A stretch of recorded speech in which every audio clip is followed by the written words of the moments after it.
TV, and it's my pleasure to introduce my good friend Ron Henderson, the Fitness King, presenting Motivation, one word to help change your life.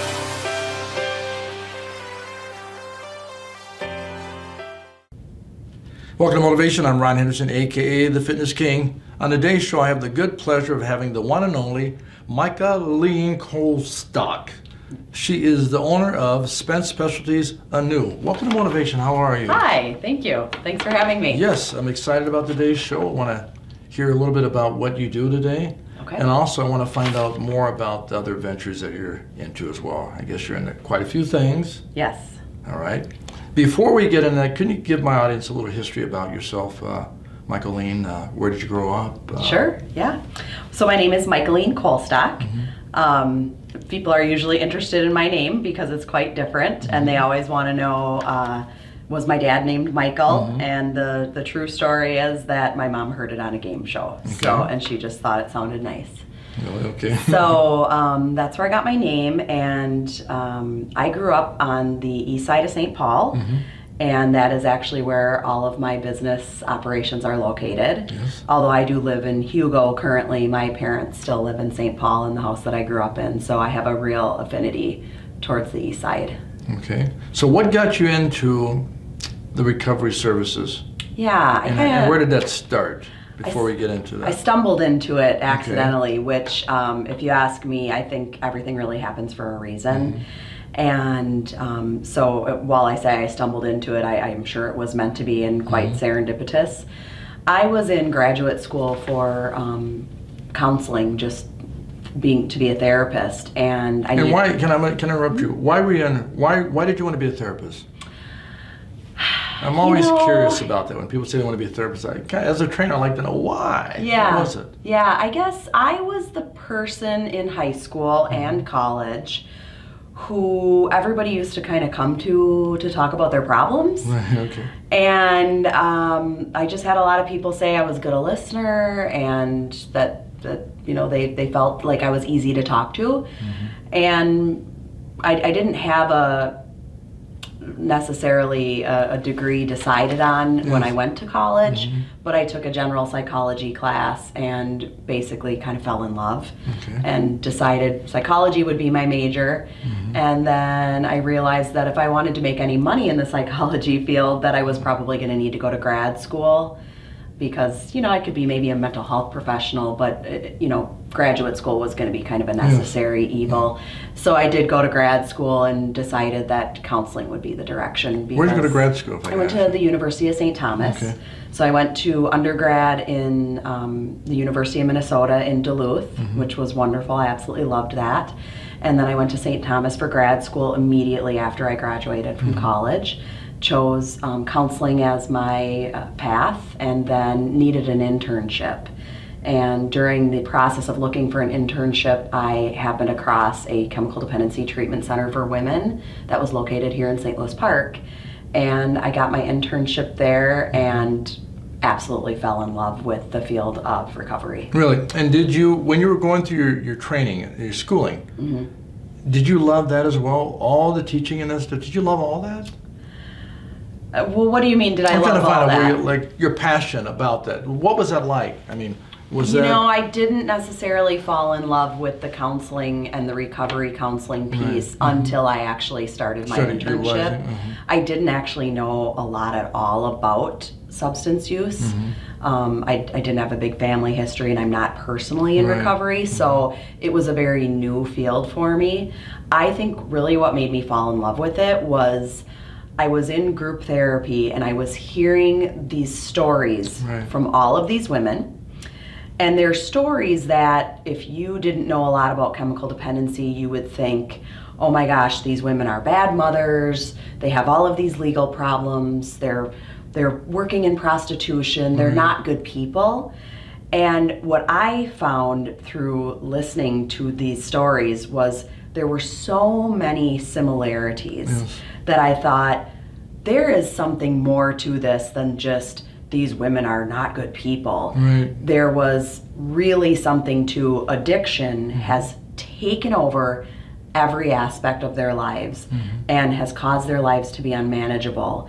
And so what I really realized was, this is not what these women wanted when they were little girls. They didn't think, I want to be an addict or an alcoholic when I grow up. This is something that they came by very honestly.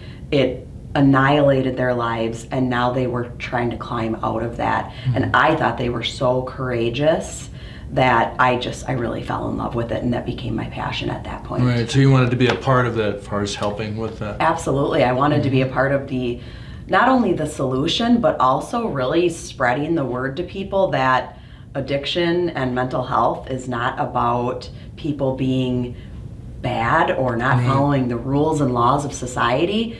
It's that something took over their brain and their behaviors, and in order to get them out of that, we really needed to help them sort of clear up all the areas that it impacted in their lives. Right. And why do you care? You know, when I was a kid, we always had foster kids. So we had my cousin's mother was actually in prison and an addict herself. And then we had another foster child whose mom just kind of couldn't take care of him. And so my mom, I always like to joke that my mom was a little bit of a collector of strays. Right, sounds like my mom. Yeah, and so I think I just grew up seeing my mom help other kids that were kind of in our local community, and they lived with us in our home, and it just seemed like the right thing to do. Right. Now, how did you feel about that when you were young? I'm just I curious. hated it. Yeah. I didn't like it. I absolutely hated it. I was jealous. I was kind of mean to the kids. I feel bad about that. Eating at your this food. point. That's like Papa, It Three was Little well, Bears. and Somebody's eating my food. here was my thinking. What's wrong with us? Why are we not good enough that you need to collect these extra kids? As a child, I didn't know any better. I mean, I did. I knew my parents were doing something good for the kids, but I was jealous. So I didn't like it. And then as I grew up, I really started to realize, what my parents were doing was about giving back to society. We had enough to give back. We didn't have a lot. We didn't have a ton extra, but we definitely had enough. And I think that made me realize what a good thing that they were doing, and I think I kind of wanted to carry that on. Right. Okay. So you get a job at the interning. Yep. How long were you interning there? I interned there for about 6 months when they hired me on as a counselor full-time, and I ended up staying at that program for 13 years. Wow. Yeah, I absolutely What's the name of loved that it. program? Do you mind sharing? It's called Wayside House, and they are located right here in St. Louis Park. They had the Adult Women's Treatment Center, they have a Family Treatment Center, and then they have a supportive housing location. And I still firmly believe in the mission of that organization, and just to help women and children recover. Yes. 13 years. Yeah. Not in my notes, but I have a question for you. So you're there for 13 years. How do you get refreshed?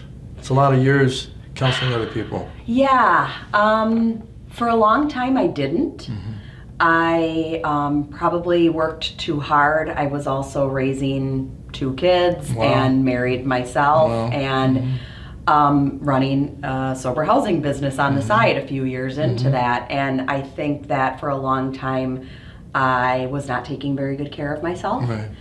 And it was probably around the time that I left Wayside House that I really started deciding it was time for me to start doing to practice what I preached. Yes, amen. Right? And so I was telling people, you have to eat healthy, and you have to exercise, and you have to go to therapy, and you have to journal, and you have to meditate, and all of those things. I was talking a lot about that. And around probably 2014, 2015, I actually started practicing those things in my life. Good for you. Then I went, better soon than later. oh my God, this stuff actually works. And so I have really tried to continue that on in my personal life. Sure, and that's probably actually more helpful to the people that you're counseling since you're doing it yourself. It is, I think. I think it was kind of like a do as I say, not as I do thing for a long time. And once I started practicing those things, I could start actually saying, in my experience doing this, here's what I have found. Right, exactly. So that was helpful. Exactly. So you started your personal business while you were still interning. Not while I was interning. Okay. Certainly, I was interning. I got hired on as a full-time counselor, and then I kind of moved up in the chain there at Wayside House. I became a program manager, and then I was the clinical director, and then eventually I was sort of overseeing the clinical services for all 3 of our locations. Look at you. Yeah, I know. I was kind of a go-getter. I am kind of a go-getter. That's good. That's I guess. good. That's I'm a pretty motivated person.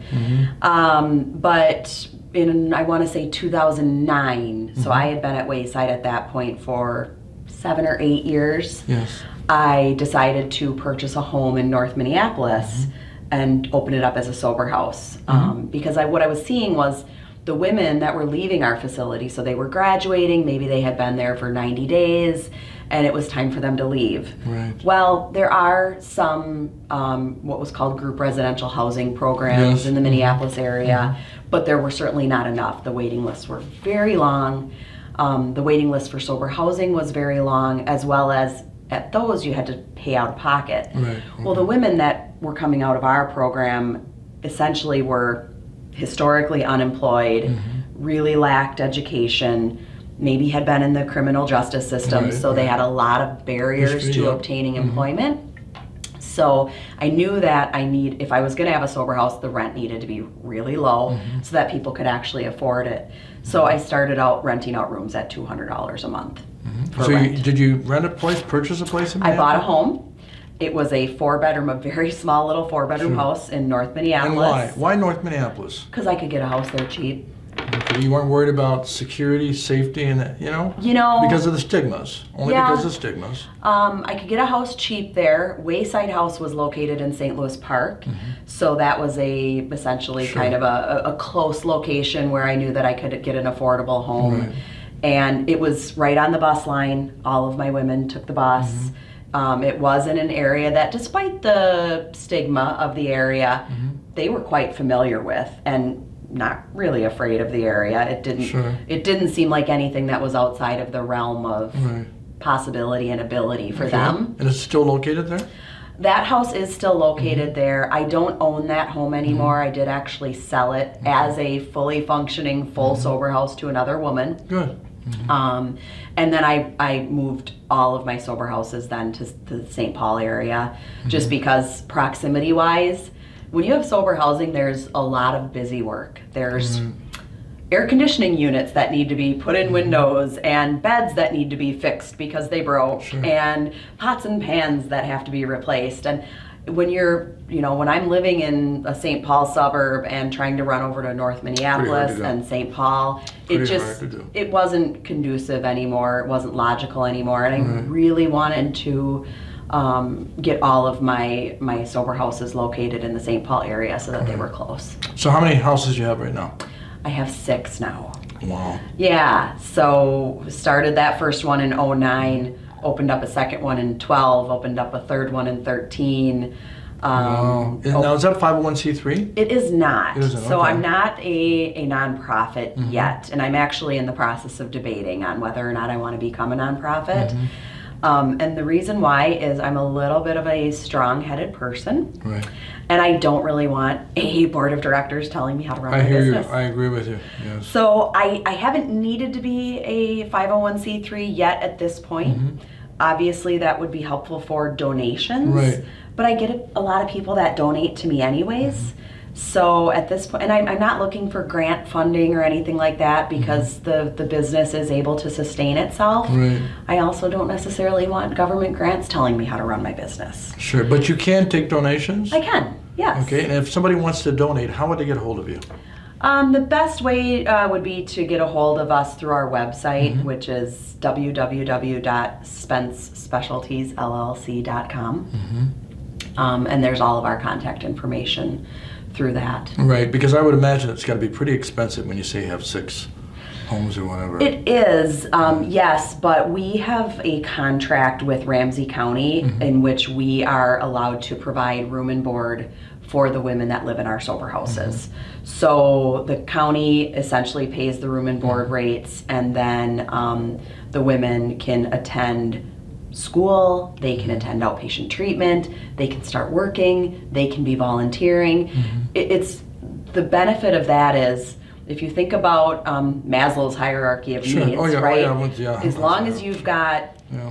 stable housing and food, you can start really working on the next level of needs that you have. Right. So they don't have to worry about those things, which means they can start now thinking Sure. about what do they want to do with the rest of their lives Exactly. and how do they obtain those goals. I encourage all of our women to go to school. Yes. If they don't have a GED yet, let's get you working on your either diploma or your GED. If you do have a GED, let's get you enrolled in college so that you actually are going to be able to have a sustainable income. Right. So that when you're done here, when you're done with college, you can get a job in the real world, Right. move out and pay market rent, apartment rates. Right. And who pays for the college for these women? Do you have They funding for go that? they go to the schools, they go to MCTC, they go to St. Paul College, they go to Century College, they But apply there's for funding loans. Okay, there's funding available. Just like anybody else. Is that harder for some of these people based on their background? I'm just asking. There are some barriers in that perhaps historically they did go to apply for college and maybe they used their student loans for Sure. things that they Sure. were not Oh, yeah. supposed to be for, Oh, yeah. whether that was buying a vehicle that then they lost, paying for housing that then they lost, Oh, yeah. paying for other things that they weren't. Student loans Oh, yeah. you can use as your living Yeah, expense. folks, I know. Folks, you see that Right? wink? Yeah. I know. Right. I made that Exactly. mistake, see? And I'll be Yeah. honest, I made that mistake when I was young. I used one. It was a small, but I used it, Yeah. okay? Very common, especially if people have those, and I didn't have those kind of issues. I saw a motorcycle I wanted. Exactly, But right? still, Yeah, yes. yeah. So perhaps they have outstanding student loan balances Right. that they need to clean up, and we kind of help them with the school to walk through the process of how do you get your loans out of default Right, or deferment or whatever it is. right. And really, if they're paying a little bit per month, they can get loans out of deferment. They can apply for new loans, and they typically get them. What makes your service unique? Because there's a lot of places out there that are doing similar things. Sure. What makes you guys unique? The thing that makes us the most unique is the fact that we take women and their children. In sober housing, the sober housing world, Yep. most people don't allow the kids to live with the moms on site for a variety of reasons. Yep, sure. But we do. And we are really one of the only sober houses or board and lodging programs that take the kids with the moms. So that's our big niche. Right. Has that been helpful, or has it created more issues because of with the kids? I think it's actually been more helpful than issues that it's Okay. created. Now, of course, do people struggle with how you're raising your children, how you discipline and parent and things like Sure. that?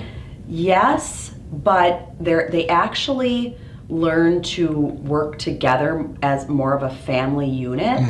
And they do actually start helping each other out in terms of meal prep. Excuse me. Watch, I'll watch your kids while you go to a meeting. If you watch mine, if your kid's doing something wrong, I tell you about it. I'm going to expect that we're all on the same page about how to do timeouts and all of those kinds of discipline type things.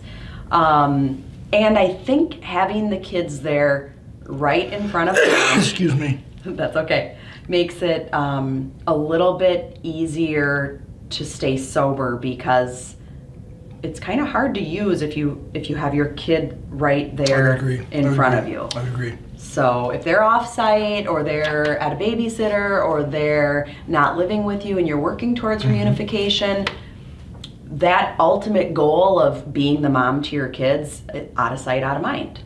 So if they're there on site, it actually, I think, helps things run Makes more sense. smoothly. Makes sense. That sounds good. Folks, on that note, we're going to take a break because I want to watch the clip that you sent in showing a lot about what you guys actually do. So we're going to go to that clip and we'll be right back. Thank you.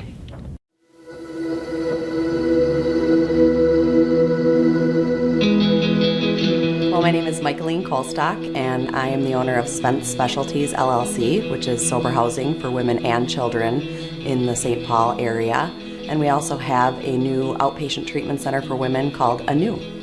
Well, I've been in the chemical dependency treatment field for the last 17 years.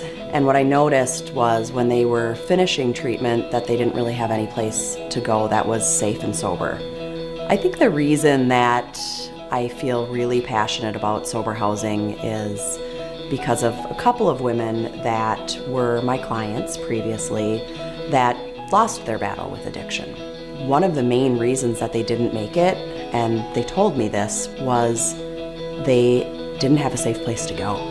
What I decided at that point in time was to purchase a home in North Minneapolis. And I opened it up, and within the first day or two, I was literally full.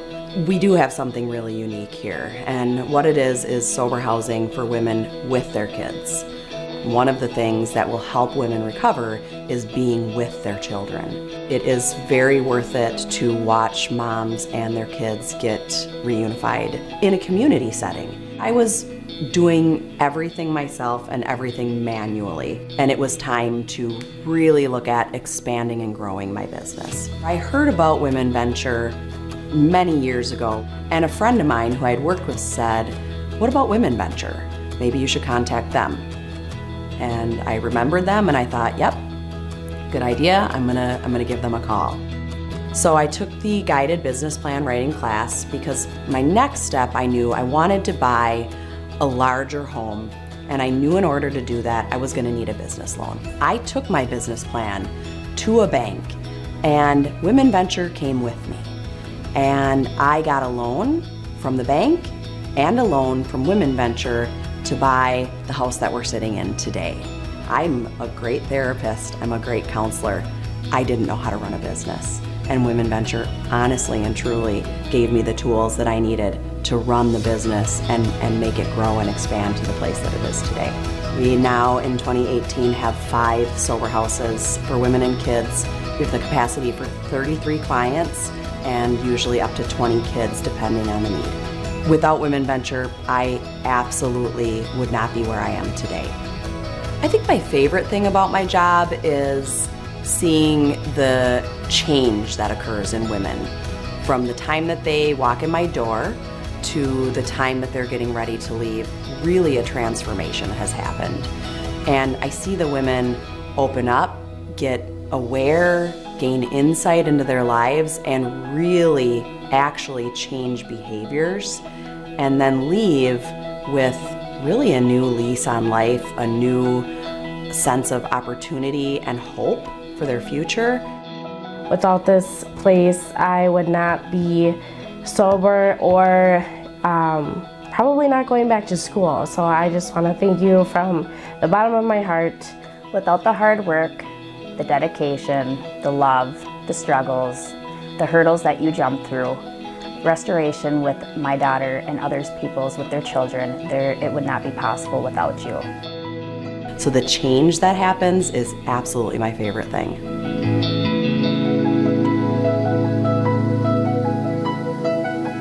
Welcome back to Motivation. I got to tell you something. That was exciting watching that clip. So we were talking earlier about what makes you guys unique, and when you watch the stories, I thought it was all great, but what are some other success stories that you'd like to share with us as far as the people that have come through your program? Yeah, so I think that the main successes that we've had is really a lot of the growth that's been occurring. Okay. You know, going from 1 sober house to 6 in a essentially 10-year period. But also, I think the treatment component has been, for me, a dream come true. Okay. I mean, given that I had been running treatment programs for many years, other people's treatment programs, it was always a dream of mine to open up my own treatment center. And why? To do it your way? Yeah, basically. Essentially. Yeah. I mean, the people that I learned how to do treatment from, I feel like were masters. I mean, I really do. They're older women now, they're all retired, some passed away, but they were my mentors. And I feel like the way that they did treatment was spot on. That's good. And I wanted to have a treatment center that really incorporated all of the things that I learned from them. And when you're in a larger corporation, like even Wayside House, when I worked there, it was 30 employees. By the time I left, there were 100, and now there's probably at least 150. At Wayside, really? Yeah, and then I worked for Health Partners for their treatment center for about 4 years, and that was a huge conglomeration. There are in instances like that, policies and procedures and rules and regulations that you need to follow that kind of don't make sense to some of the basic things that need to day-to-day ways that I wanted to run a treatment center. And so I knew ultimately that was my goal, and so I'm really proud and excited about that accomplishment. But I'm also really excited about the successes of our clients. And what I can share with you is that we've had dozens, if not hundreds, of clients who have had their child protection cases close while they've been in our program. They have been fully reunified with their children while they've been in our program. They've had healthy babies. We have a lot of women who come to us pregnant, and without our program, they could be pregnant, and then if they were in other sober houses, they might have to leave the sober house when the baby is born because they don't accommodate children. So we've had so many women have successful live sober babies while they've been in our program. I mean, those things in and of itself, just the reconnection between moms and children, I think is probably one of our greatest successes. So how do people connect with you guys? I mean, if there's a lady out there watching Motivation right now, and she's dealing with problems with drugs or whatever, and she needs help. Well, anybody can call us. Are you taking more people on right now? Well, that's the thing. I mean, because we are one of the only programs that takes moms and their kids, our wait list we've always got 40 people on our wait list at any given time. And when somebody leaves, we have that spot filled immediately. So, yeah, we're pretty full. Do we, are we always looking at opportunities for expansion? I was going to say, yeah. I mean, yes, and we also don't want to get too big for our britches. We want to be able to do what we do really well and not just kind of grow so fast that we're not giving the best services. So I'm a little bit hesitant to grow too fast. Because, Smart. That's what restaurants do, and it kills them. Right, yeah. So however, if anybody was interested in, giving us a call and at least learning more about our services, again, that website is www.spencespecialtiesllc.com. But they could also call our office directly. Our admin person is named Sharon Huffman. She's absolutely phenomenal. We could not run our business without her. And they could call her directly. And I can say her phone number right now. Sure, go ahead. Yes, please. Let me see if I remember by heart. It's 651-600-3955. And anybody could call her. She answers the phone 9 times out of 10, and she can answer any questions. Right. Sounds good. If you were to say one thing in the next 30 seconds to one of the ladies that's possibly watching Motivation that's dealing with drugs and looking for help, and you guys are full, what would you tell them? I would tell them be persistent. There is absolutely nothing to be ashamed of when it comes to addiction issues. I would imagine that you absolutely came by it honestly, and no matter how you got there, we can help you get out of it. And don't hesitate to ask, be persistent. If we're full, you keep calling, and persistence kind of gets people moved up along the chain. Sounds good. Folks, on that note, you've been watching Motivation with my guest, the one and only, Michaelene Colestock. Yes. Stay fit, stay motivated, and stay blessed. And if you need any help, make sure that you contact their service. We'll see you next time on Motivation. Great job. Thanks.